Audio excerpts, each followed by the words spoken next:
নমস্কার, আমি প্রসেনজিৎ ঘোষ।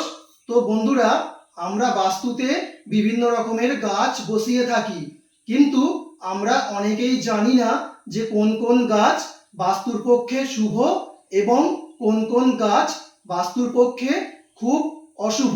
তো বন্ধুরা, আজকে আমি তোমাদের বলে দিচ্ছি কোন কোন গাছ বাস্তুর পক্ষে খুব শুভ এবং কোন কোন গাছ বাস্তুর পক্ষে অশুভ।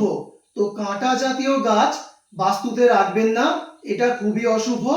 আর যে গাছের পাতা থেকে সাদা আঠার মতো বের হয়, যেমন পেঁপে গাছ, কাঁঠাল গাছ, এই ধরনের গাছ বাস্তুতে রাখবেন না, এটা খুবই অশুভ।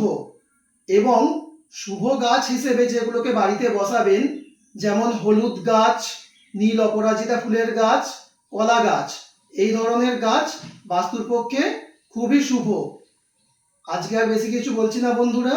আমার ভিডিওটা যদি ভালো লাগে তাহলে আমার চ্যানেলটা সাবস্ক্রাইব করবেন এবং আমার পাশে থাকবেন। নমস্কার।